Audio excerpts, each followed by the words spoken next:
हम आप एक स्थान से दूसरे स्थान तक जाने के लिए बाइक का, कार का या किसी बस का हम उपयोग करते हैं।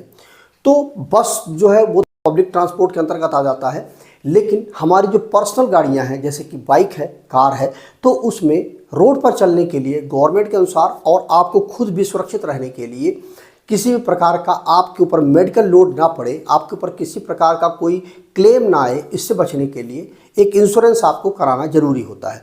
अब इंश्योरेंस में बहुत सी लोग यह प्रयास करते हैं कि कम से कम पैसे में इंश्योरेंस हो जाए और हम कम से कम सेफ रहें और किसी प्रकार से हमें कोई दिक्कत ना आए। लोगों के दिमाग में ये चीज़ रहती है कि इंश्योरेंस जो है वो केवल और केवल उनको पुलिस से बचाने के लिए एक विकल्प है, लेकिन ऐसा नहीं है। इंश्योरेंस आपको कई प्रकार से सुरक्षा देता है। आज की इस वीडियो में आप जानेंगे कि जो सबसे ज़्यादा उपयोग किया जाने वाला इंश्योरेंस होता है वो थर्ड पार्टी इंश्योरेंस होता है। अब ये बाइक के ऊपर भी लागू है और कार के ऊपर भी लागू है, ठीक है। तो थर्ड पार्टी का जो बाइक इंश्योरेंस होता है, नाम इस चीज़ को आपने हरदम सुना होगा, तो इसमें क्या क्या चीज़ें आपको मिल जाती हैं, शायद आपको ये चीज़ें पता ना हो। इस वीडियो में आप अच्छी तरह समझ जाएंगे। सबसे पहले आप जान लीजिए कि थर्ड पार्टी बाइक इंश्योरेंस होता है, उसके क्या क्या लाभ आपको मिल जाते हैं। तो यहाँ पर देखिए, कानूनी जटिलताओं से भी आप बच जाते हैं इसमें। मतलब जो मोटर वाहन अधिनियम जो है 1988 है, उसके अनुसार जो थर्ड पार्टी का इंश्योरेंस है वो अनिवार्य है, आपको करवाना ही करवाना है जब भी आप रोड पर गाड़ी को चलाएंगे। अगर आप मान्य थर्ड पार्टी इंश्योरेंस पॉलिसी के बिना टू व्हीलर को चलाते हैं पाए गए आप, तो आपको दंडित किया जाएगा। पहली बात तो ये समझ लीजिए, आपके ऊपर पेनल्टी लगाई जाएगी प्रशासन के द्वारा यदि आप बिना किसी थर्ड पार्टी इंश्योरेंस के बाइक को या कार को आप चलाते पाए गए। तो ये किसके अनुसार है? ये 1988 जो अधिनियम है हमारा मोटर व्हीकल एक्ट का, उसके अनुसार है।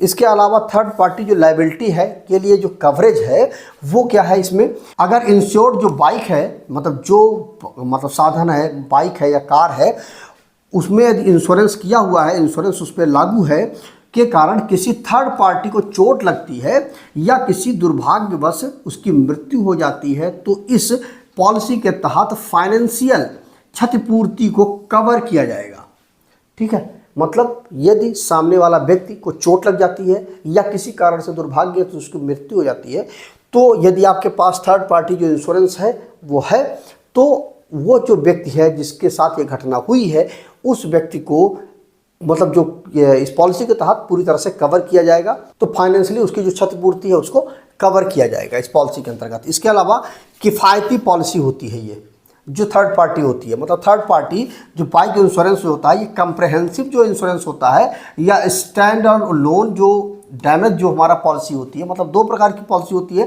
कंप्रहेंसिव होती है और थर्ड पार्टी होती है, और स्टैंड और लोन जो ऑन डैमेज पॉलिसी होती है से ज़्यादा किफ़ायती होती है जो थर्ड पार्टी होती है। मतलब जो कंप्रहेंसिव होता है वो महंगा पड़ता है और स्टैंड और लोन ऑन डैमेज जो पॉलिसी होती है ये भी महंगी होती है, लेकिन जो थर्ड पार्टी जो हमारा इंश्योरेंस होता है वो सस्ता पड़ता है। IRDAI अपने प्रीमियम का निर्धारण क्यूबिक क्षमता के आधार पर करता है। क्यूबिक का क्षमता मतलब हो गया जो बाइक का जो सीसी होता है उसके आधार पर जो प्रीमियम होता है उसका निर्धारण किया जाता है।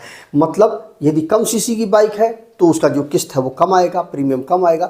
यदि ज़्यादा सीसी की बाइक है तो उसकी जो पॉलिसी का जो प्रीमियम है वो ज़्यादा आएगा। तो ये IRDAI जो है वो सीसी के अनुसार निर्धारित करता है, ठीक है। इसके अलावा थर्ड पार्टी वाहन के लिए जो कवरेज होता है, अगर इंश्योर्ड बाइक के कारण किसी थर्ड पार्टी को नुकसान पहुंचता है तो third party insurance policy coverage प्रदान करता है।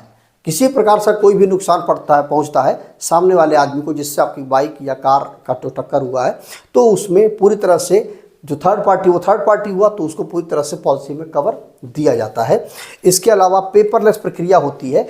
मतलब अगर आप चाहें तो थर्ड पार्टी जो बाइक इंश्योरेंस है, यदि उसका आपको क्लेम ले रहे हैं, ठीक है, यदि क्लेम कर रहे हैं आप, मान लीजिए किसी प्रकार से कोई दुर्घटना हो गई, तो यदि आप उसको क्लेम ले रहे हैं तो, या अपने प्लान को यदि रिन्यू करा रहे हैं, तो आपको किसी प्रकार की कागजी कार्रवाई की आपको ज़रूरत नहीं होती है। बस आपको क्या करना है कि संबंधित जो डॉक्यूमेंट है उसको आपको ऑनलाइन अपलोड करना होगा और यह जो आपका पॉलिसी है वो रिन्यू हो जाएगी या आपका जो क्लेम है वो आपको मिल जाएगा, ठीक है। उसका सर्वेयर वगैरह आते हैं तो वो सारी चीज़ें सर्वे करके रिपोर्ट लगा देंगे, आपको पैसा जो है मिल जाएगा। तो इस प्रकार से इस वीडियो में आपने जाना कि जो थर्ड पार्टी जो इंश्योरेंस होता है उसमें आपको क्या क्या लाभ मिल जाते हैं। तो मुझे उम्मीद है कि आपको ये जानकारी अच्छी भी लगी होगी, छोटी सी जानकारी। मिलते हैं किसी और जानकारी को लेकर, तो अपना ख्याल रखें। जय हिंद।